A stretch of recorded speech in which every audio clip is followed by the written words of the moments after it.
Welcome to CH9 TV news channel. Britain ముందుగా headlines.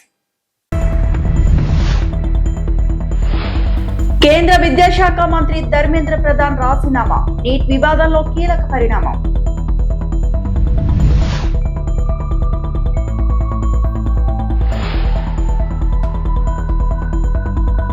సంజీవనితో ఆరోగ్య సేవలకు కొత్త ఊపు.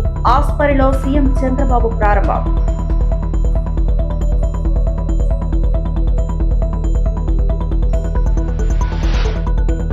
మిషన్ భగీరథ ఆశించిన ఫలితాలు ఇవ్వలేదు. మంత్రి సీతక్క.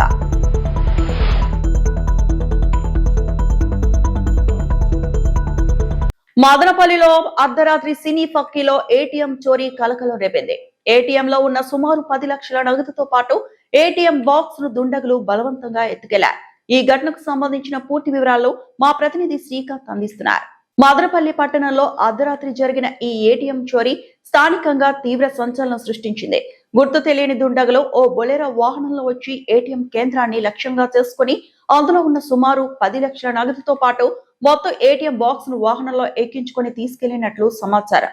ఈ ఘటనను గమనించిన స్థానికులు దుండగులు అడ్డుకునేందుకు ప్రయత్నించగా వారు తుపాకులు చూపించి బెదిరించినట్లు ప్రత్యక్ష సాక్షులు చెబుతున్నారు. అనంతరం దుండగులు బొలెరో వాహనంలో వేగంగా అక్కడి నుంచి పరారైనట్లు సమాచారం అందుకున్న పోలీసులు వెంటనే ఘటనా స్థలానికి చేరుకొని పరిశీలించారు. సీసీటీవీ దృశ్యాలు సేకరిస్తూ దుండగుల ఆచూకీ కోసం ప్రత్యేక బృందాలతో గాలింపు చర్యలు చేపట్టారు. ఈ ఘటనపై కేసు నమోదు చేసి దర్యాప్తు కొనసాగిస్తున్నారు.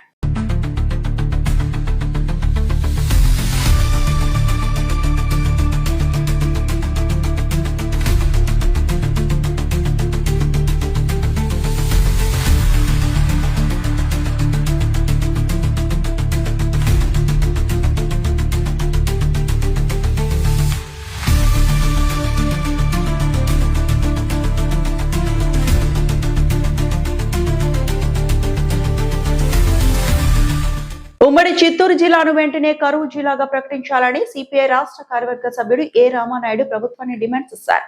చిత్తూరులో జిల్లా పరిషత్ సమావేశం సందర్భంగా సిపిఐ ఆధ్వర్యంలో భారీ ధర్నా నిర్వహించి జిల్లా కలెక్టర్ కు వినతి పత్రం సమర్పించారు. వర్షాభావంతో పంటలు ఎండిపోయాయని, పశువులకు మేత, ప్రజలకు త్రాగునీటి సమస్య తీవ్రంగా ఉందని నాయకులు తెలిపారు. మండల కేంద్రాల్లో పశుగ్రాస కేంద్రాలు ఏర్పాటు చేయడంతో పాటు ట్యాంకర్ల ద్వారా త్రాగునీటి సరఫరా చేయాలని కోరారు. వ్యవసాయ పనులు లేక కూలీలు వలస వెళ్తున్నారని, ఉపాధి హామీ పథకం కింద పని దినాలు పెంచి కూలీలకు సకాలంలో వేతనాలు చెల్లించాలని డిమాండ్ చేశారు. జిల్లాను కరువు ప్రాంతంగా ప్రకటిస్తూ జడ్పీ సర్వసభ్య సమావేశంలో ఏకగ్రీవ తీర్మానం చేయాలని కోరిన సిపిఐ నేతలు ప్రభుత్వం స్పందించకపోతే జిల్లా వ్యాప్తంగా ఉద్యమాన్ని ఉధృతం చేస్తామని హెచ్చరించారు. మీరందరూ కాముంటారా? దయచేసి మళ్ళీ ఎందుకంటే గడపడ అరుచుకోవడం కరెక్ట్ కాదు. మీరు ఆయన చెప్తున్నారు ఏం మీ సమస్య చెప్పండి. ఇక్కడ మేము ఈ ఉమ్మడి చిత్తూరు జిల్లాని కరువు జిల్లాగా ప్రకటించాలా? వర్షాలు పడలేదు, పూర్తిగా వర్షాలు పడలేదు. దేవుని కలవాలి మీరు ఏం జడ్పీ సమావేశంలో తీర్మానం చేసి ఎవరిని కలుస్తారు? ఇక్కడ మాకు ఇచ్చిన ప్రొసీడింగ్స్ ఇక్కడ ఏమి ఇచ్చినారంటే ఎంపీపీలని జెడ్పీటీసీలని ఎమ్మెల్యేస్ ని వీళ్ళని అలౌ చేయండి అని జెడ్పీసీయూ గారు లిస్ట్ ఇచ్చారు. మీకు అట్లా అలౌ చేయమని ఇచ్చింటే మేము కూడా అలౌ చేస్తాం. మీకు క్లారిటీ ఇవ్వాలి కదా. మీరు ఇందాకన్నా ఆయన మాట్లాడతారంటే మీరు మాట్లాడతారు. దయచేసి ఆయన పెద్ద ఆయన మాట్లాడేటప్పుడు మధ్యలో అందరూ మాట్లాడారు. ప్రొటెస్ట్ చేసేటప్పుడు జీవులకు పశుగ్రాసం, జీవులకు పశుగ్రాసం, జీవులకు పశుగ్రాసం, తాగడానికి నీళ్లు, తాగడానికి నీళ్లు. ఉమ్మడి జిల్లాను కరువు లాలి భారత కమ్యూనిస్ట్ పార్టీ సిపిఐ అధికారుల నిర్లక్ష్య వైఖరి, ప్రజా సమస్యల పట్ల అధికారుల నిర్లక్ష్య వైఖరి, అధికారుల పట్ల ప్రజా సమస్యల పట్ల అధికారుల నిర్లక్ష్య వైఖరి జిల్లాగా రావాలి. కరువు నివారణ కోసం నిధులు తీసుకురావాలి. కరువు నివారణ కోసం నిధులు ప్రకటించాలి. కరువు జిల్లాగా తీర్మానం చేయాలి. కరువు జిల్లాగా తీర్మానం చేయాలి. కరువు జిల్లాగా రైతాంగాన్ని ఆదుకోండి, ఆదుకోండి రైతాంగాన్ని, ఆదుకోండి రైతాంగాన్ని.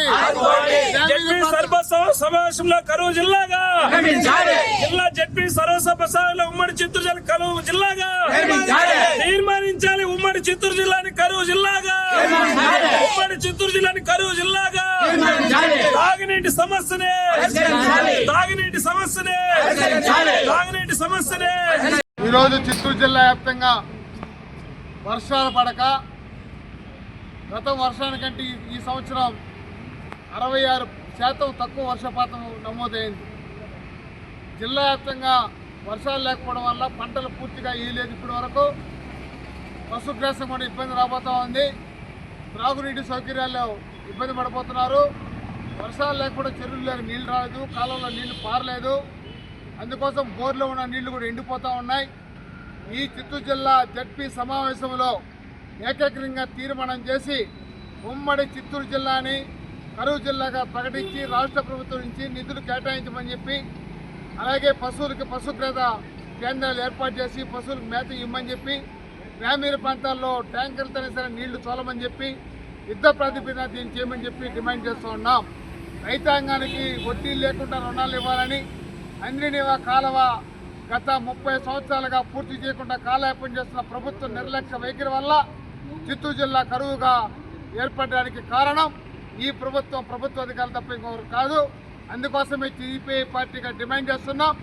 ఈ జిల్లాలో ఉన్న జడ్పీటీసీ మెంబర్లు, ఎమ్మెల్యేలు మొత్తం ఏకతాటిగా ఒక తీర్మానం చేసి చిత్తూరు జిల్లాని కరువు జిల్లాగా ప్రకటించడానికి ప్రయత్నం చేస్తారా, లేదా కరువు జిల్లాని సహాయ చర్యలు నివారించుకుంటా చర్యలు తీసుకుంటారో చెప్పాల్సిన అవసరం ఉంది. ప్రజల్లో మీరు ముద్దాయిలుగా నిలబడతండి. రాబోయే ఎన్నికల్లో, స్థానిక ఎన్నికల్లో ప్రజలకు సేవ చేయకపోతే, ప్రజలకు నీళ్లు ఇవ్వకపోతే, పశువులకు మేత ఇవ్వకపోతే, రైతులకి వడ్డీ లేని రుణాలు ఇవ్వకపోతే మిమ్మల్ని కూడా ఎన్నికల్లో ఓడిస్తారని కూడా సిపిఐ పార్టీకి హెచ్చరిక చేస్తూ ఉన్నా. ఎందుకంటే ఈరోజు ప్రభుత్వం అనేక పథకాలు పెడతా ఉంది. పథకాలకు పేర్లకు పరిమితమైంది తప్ప పేర్లు మాత్రం అక్షరాలతో తాటిగా అక్షరాలతో ఉన్నాయి. ప్రజలకు సేవ చేయడం లేదు. అందుకోసమే సిపిఐ పార్టీగా మొదటగా ఈ చిత్తూరు ప్రశ్నపత్రం లీక్ వివాదం నేపథ్యంలో కేంద్ర విద్యాశాఖ మంత్రి ధర్మేంద్ర ప్రధాన్ తన పదవికి రాజీనామా చేశారు. గత 10 రోజులుగా జరిగిన పరిణామాలు తనను తీవ్రంగా కలిచివేశాయని పేర్కొంటూ ప్రధాని నరేంద్ర మోదీకి రాజీనామా లేఖ సమర్పించారు. ఈ విషయాన్ని ఆయన సామాజిక మాధ్యమాల ద్వారా వెల్లడించారు. రాజీనామా లేఖలో విద్యార్థుల భవిష్యత్తు, దేశ ప్రయోజనాలే తనకు అత్యంత ముఖ్యమని, విద్యార్థులు రాజకీయ న్యాయపరమైన వివాదాల్లో చిక్కుకోకుండా ఉండాలనే ఉద్దేశంతో ఈ నిర్ణయం తీసుకున్నట్లు తెలిపారు. అలాగే దేశ యువతపై తనకు ఎప్పటికీ విశ్వాసం ఉందని పేర్కొన్నారు.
కర్నూలు జిల్లా ఆస్పరిలో సీఎం చంద్రబాబు పర్యటించి సంజీవని ఆరోగ్య కార్యక్రమాన్ని ప్రారంభించారు.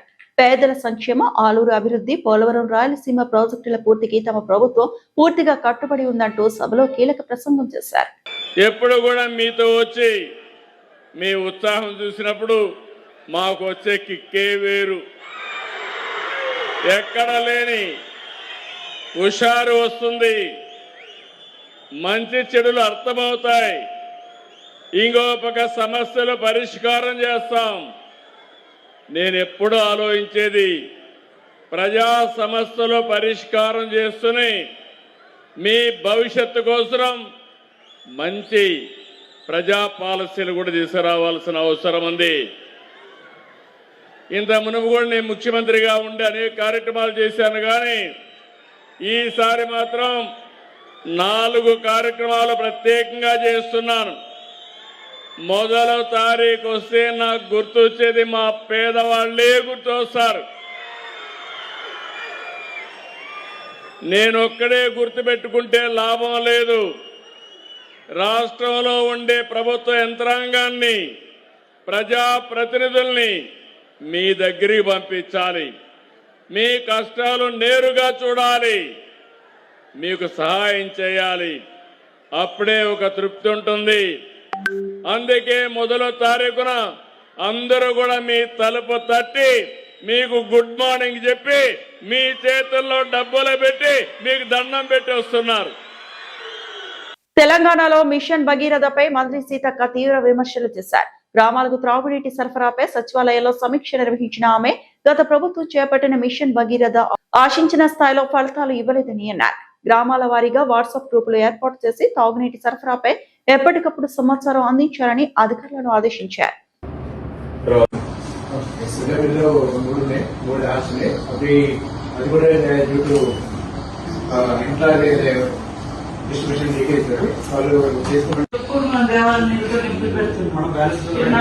లింక్ చేస్తే అదే కనెక్షన్ ఏమన్నా అట్లా ఇవ్వచ్చు కదా. అదే కానీ ముందు ముందు అయినా ఉపయోగపడుతుంది. అది 150 కిలోమీటర్ల నుంచి వచ్చేవారు 20 కిలోమీటర్ల మొత్తం నియోజకవర్గాలు ఎప్పుడు నా పాకాల నీటే ఉంటుంది. ఎందుకంటే గోదావరి దగ్గర దగ్గర సోర్స్ మనం డెవలప్ అంటే అదే కనెక్షన్స్ ఉంటాయి.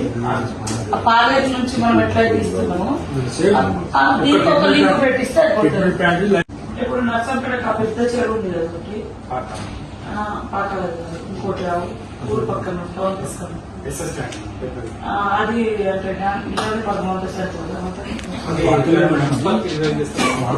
13 ప్లాంట్ ఉంటే ఎస్టిమేట్ పంపించండి. అన్ని ఫిల్అప్ చేసుకొని పెట్టుకోవాలని వాళ్ళకి చెప్తున్నాం. ఇరిగేషన్ వాళ్ళకి కానీ మీరు కూడా అప్పుడప్పుడు వాళ్ళతో కొంచెం ప్రెజర్ చేయాలి. లోకల్ నింపండి. ఎందుకంటే ఇప్పుడు డిమాండ్ ఏంటంటే పక్కన దేవాలయం ఉంది కదా, అగ్రికల్చర్ కూడా ఇవ్వండి అంటే ఇప్పుడు నేను 3 రోజుల నుంచి నీళ్ళు ఇప్పిస్తున్నాను. మళ్ళీ కల్టివేషన్ కూడా కాబట్టి అయితే కల్టివేషన్ ఇచ్చిన మనం అప్పుడు ఎప్పటికప్పుడు నింపేసుకోవాలి. వాళ్ళ కాన్సెప్ట్ తోటి ఉండాలి. ఇరిగేషన్ వాళ్ళు గోదావరి కదా సార్, ఎంత పోసుకోవాలి.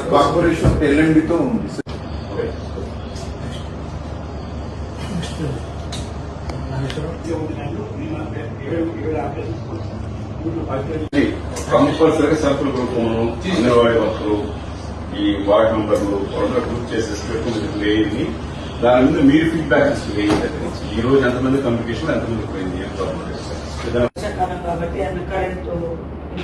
అది కూడా ఆయన చెప్పిన మాట వస్తాయి. అదే పబ్లిష్ చేస్తారు. నీళ్లు ఎలా ఉందో నిర్ధారించుకోవడానికి నీటి సప్లైకి సంబంధించి గ్రామ సర్పంచులకి అందరికీ సర్పంచ్ మెంబర్స్ అందరూ కూడా వేళలు ఏ వేళలు ఇస్తున్నాం అనేది మనం ఇచ్చే వేళలకు సంబంధించి మనం డైలీ మెసేజ్ ఇస్తున్నాం. మొదలు పెడతాం.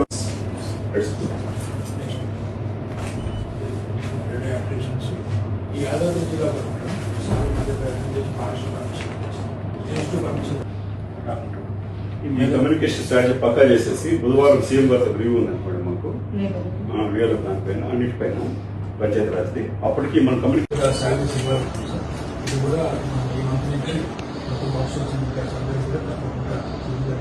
ప్రభుత్వ పాఠశాలలు ప్రారంభమై నెల రోజులు పూర్తయినా విద్యార్థులకు ఇప్పటికే యూనిఫామ్లు అందకపోవడం బాధాకరమని తెలంగాణ రక్షణ సేన అధ్యక్షురాలు కల్వకుంట్ల కవిత పేర్కొన్నారు. విద్యార్థులు ఇబ్బందులు పడకుండా ప్రభుత్వం వెంటనే అన్ని ప్రభుత్వ పాఠశాలల్లో యూనిఫామ్ల పంపిణీ పూర్తి చేయాలని ఆమె డిమాండ్ చేశారు. అలాగే మధ్యాహ్నం భోజన పథకంలో విద్యార్థులకు అందించే గుడ్డుకు అదనంగా ₹2 పెంచి భోజన నాణ్యతను మెరుగుపరచాలని ప్రభుత్వాన్ని కోరారు. విద్యార్థుల సంక్షేమానికి సంబంధించిన అంశాల్లో ప్రభుత్వం నిర్లక్ష్యం వహించకుండా వెంటనే చర్యలు తీసుకుని యూనిఫామ్ల పంపిణీ పూర్తి చేయడంతో పాటు మధ్యాహ్న భోజన పథకానికి తగిన నిధులు కేటాయించాలని తెలంగాణ రక్షణ సేన అధ్యక్షురాలు కల్వకుంట్ల కవిత డిమాండ్ చేశారు. ఇవాళ మార్కెట్లో ఒక గుడ్డు ₹8 దొరుకుతుంది. మధ్యాహ్న భోజన పథకం వాళ్లకు ప్రభుత్వం నుంచి ఇవాళ ₹6 ఇస్తా ఉన్నారు. మరి ₹2 డిఫరెన్స్ ఆ పేద వంట వండేటటువంటి వాళ్ళు ఎట్లా మరి వాళ్ళు ఆ డిఫరెన్స్ బేర్ చేస్తారు? ఇవాళ మన రాష్ట్రంలో దాదాపుగా 3 రోజులు వారంలో గుడ్లు పెడతా ఉన్నాం. కానీ కర్ణాటకలో పిల్లలకి ఆల్మోస్ట్ 5 days ఎగ్స్ పెడతా ఉన్నారు. మరి అట్లాంటిది మీరు ఎందుకు ప్లాన్ చేస్తలేరు? మీరు బ్రేక్ఫాస్ట్ ఇస్తామని చెప్పినారు, ఎక్కడ కూడా ఇంతవరకు దాని ఊసు లేదు, ఎక్కడ కూడా స్టార్ట్ అవ్వలేదు ఆ పథకం. ఇంకొకటి స్కూల్కి వెళ్ళే వాళ్ళకి కిట్ ఇస్తామన్నారు, మరి ఆ కిట్ ఎప్పుడు వస్తుందో అర్థమైతలేదు.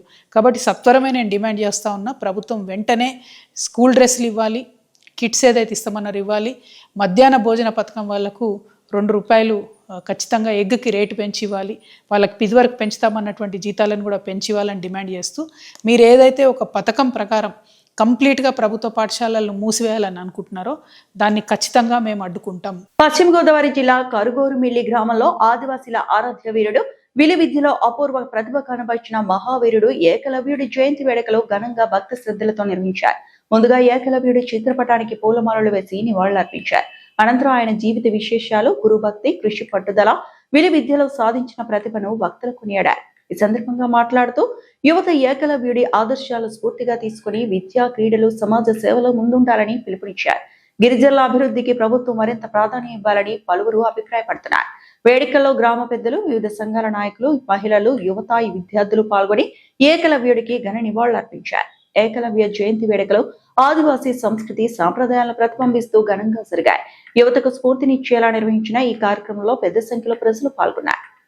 కూడా ఏకమై ఈ ఏకలవ్య విగ్రహాన్ని ఏర్పరుచుకొని ప్రతి సంవత్సరం కూడా తొలి ఏకాదశిన ఆయన జన్మదినాన్ని పురస్కరించుకొని ఎంతో ఆనందంగా, సంతోషంగా ఈ కార్యక్రమాన్ని ఇంత చక్కగా జరుపుకున్నందుకు వారికి నా తరఫున ధన్యవాదాలు తెలియజేసుకుంటున్నాను.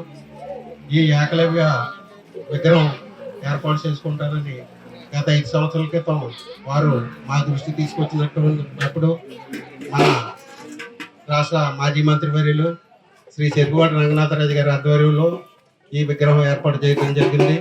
అప్పటి నుంచి కూడా ఎంతో ఉత్సాహంగా వీరు ఈ కార్యక్రమాన్ని ఏర్పాటు చేసుకుంటున్నారు. వారికి మా గ్రామం తరఫున, మా తరఫున ధన్యవాదాలు తెలుస్తున్నాను.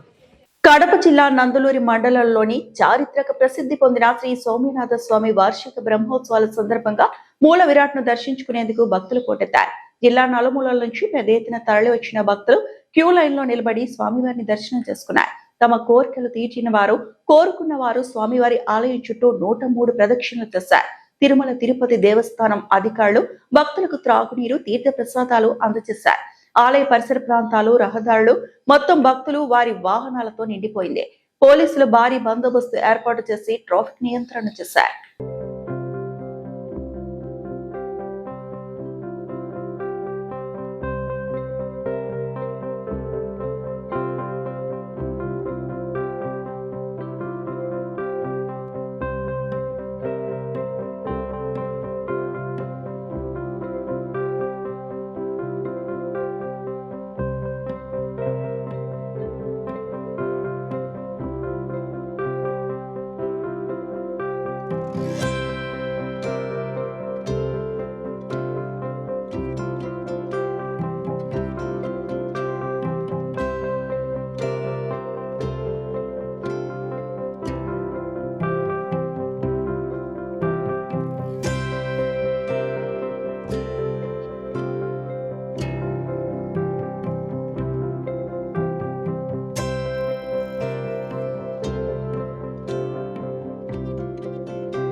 బీసీల చిరకాల కోరిక అయిన చట్టసభల్లో రిజర్వేషన్లు కల్పించాలని జాతీయ బీసీ సంక్షేమ సంఘం ఆధ్వర్యంలో చలో బీసీ చలో ఢిల్లీ కార్యక్రమం చేపట్టారు. ఈ నెల 27, 28 తేదీల్లో ఢిల్లీ జంతర్ మంతర్ వద్ద ధర్నా చేస్తున్నారు. ఈ కార్యక్రమంలో పాల్గొనేందుకు కర్నూలు జిల్లా నుంచి పెద్ద సంఖ్యలో బీసీలు జాతీయ బీసీ సంక్షేమ సంఘం రాష్ట్ర అధ్యక్షుడు నాగేశ్వరరావు యాదవ్ ఆధ్వర్యంలో బయలుదేరారు. కర్నూలు రైల్వే స్టేషన్ నుంచి ఢిల్లీకి బయలుదేరారు. ఈ సందర్భంగా నాగేశ్వరరావు యాదవ్ మాట్లాడుతూ కూటమి ప్రభుత్వంలో బీసీలకు న్యాయం జరుగుతుందన్నారు. బీసీల అభివృద్ధి కోసం కేంద్రంలో ప్రత్యేక మంత్రిత్వ శాఖ ఏర్పాటు చేసి నిధులు కేటాయించాలని కోరారు. చట్టసభల్లో బీసీలకు రిజర్వేషన్లు కల్పించే విధంగా ముఖ్యమంత్రి చంద్రబాబు నాయుడు కృషి చేయాలని కోరారు. బీసీలకు రక్షణ చట్టం ఏర్పాటు చేసి వచ్చే స్థానిక సంస్థల ఎన్నికల్లో బీసీలకు ఎక్కువ శాతం సీట్లు కేటాయించారన్నారు. కళ బీసీలది దాదాపు స్వాతంత్రం వచ్చి 70 సంవత్సరాలు అవుతున్నా కూడా బీసీల యొక్క పరిస్థితి కోసం దశాబ్దాలుగా మరి ఉద్యమం చేస్తా ఉన్నాం జాతీయ బీసీ సంక్షేమ సంఘం తరఫున. మరి ఈరోజు పెద్ద ఎత్తున అలో బీసీ చెల్లో ఢిల్లీ కార్యక్రమానికి చట్టసభల్లో బీసీలకు రిజర్వేషన్స్ కల్పించాలి.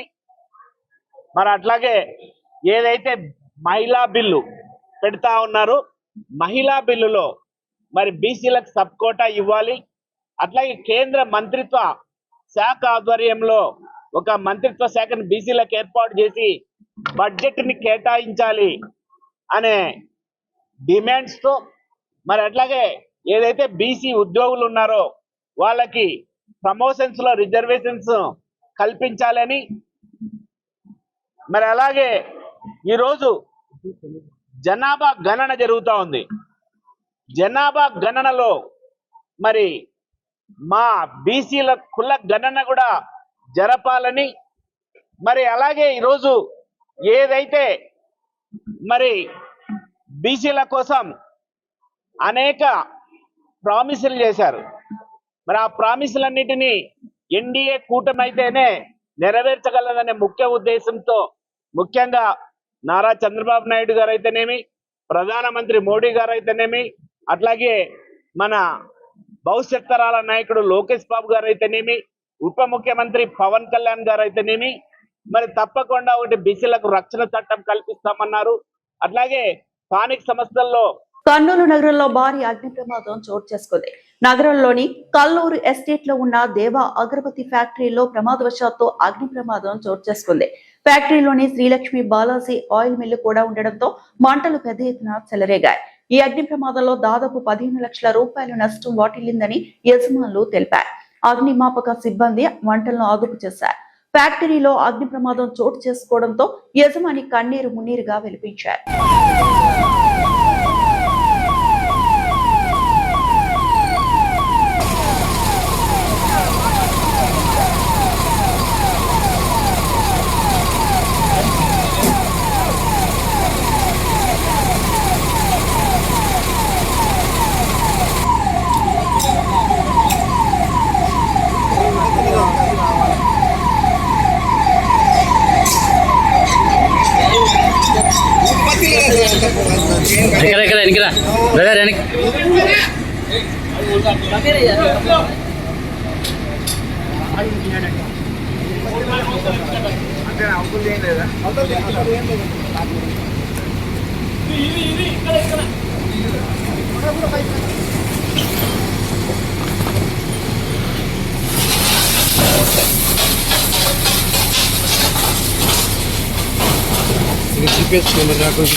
విజయవాడ ఎన్నికల సమయంలో ఇచ్చిన హామీలను ప్రభుత్వం వెంటనే అమలు చేయాలని ఎస్సీ, ఎస్టీ, బీసీ సంఘాల జేఏసీ అధ్యక్షుడు కొరివి వినయ్ కుమార్ డిమాండ్ చేశారు. విజయవాడ ప్రెస్ క్లబ్ లో జరిగిన విలేకరుల సమావేశంలో ఆయన మాట్లాడుతూ ఎస్సీ, ఎస్టీ, బీసీ వర్గాల సంక్షేమాన్ని ప్రభుత్వం నిర్లక్ష్యం చేస్తుందని ఆరోపించారు.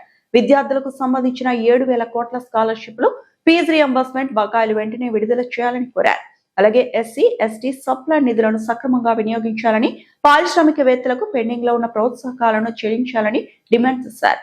ఎన్నికల సమయంలో హామీ ఇచ్చిన 3,000 నిరుద్యోగ భృతి, 50 ఏళ్లకే పెన్షన్ వంటి పథకాలను అమలు చేయాలని ప్రభుత్వాన్ని కోరారు. తమ డిమాండ్లపై స్పందించకపోతే జిల్లా స్థాయిలో ఆందోళనలు చేపట్టి అవసరమైతే ఎమ్మెల్యే కార్యాలయాలు, ప్రభుత్వ కార్యాలయాలు ముట్టడిస్తామని జేఏసీ నాయకులు హెచ్చరించారు. Andhra Pradesh SC, ST, BC JAC ఇవాళ కోడి వినోద్ కుమార్ గారి నేతృత్వంలో 30 పైగా ఆంధ్రప్రదేశ్ లో ఉన్నటువంటి ఎస్సీ, ఎస్టీ సంఘాలు ఇక్కడ సమావేశమయ్యి ఈ బహుజనులు ఎదుర్కొన్నటువంటి సమస్యల పరిష్కారం కోసం ముఖ్యమంత్రి గారికి ఒక బహిరంగ లేఖని విడుదల చేయడం జరిగింది. ఈ లేఖలో ముఖ్యంగా ఈ లేఖ ముఖ్య ఉద్దేశం టీడీపీ అధినేత చంద్రబాబు నాయుడు గారు గత ఎన్నికల్లో ప్రజలకు ఇచ్చినటువంటి హామీలన్నిటినీ విస్మరించారు. ముఖ్యంగా వారు 50 ఏళ్లకే ఎస్సీ, ఎస్టీలకు పింఛన్ అన్నారు. రద్దు చేసినటువంటి గత ప్రభుత్వం రద్దు చేసిన పథకాలన్నిటినీ పునరుద్ధరిస్తామని చెప్పారు.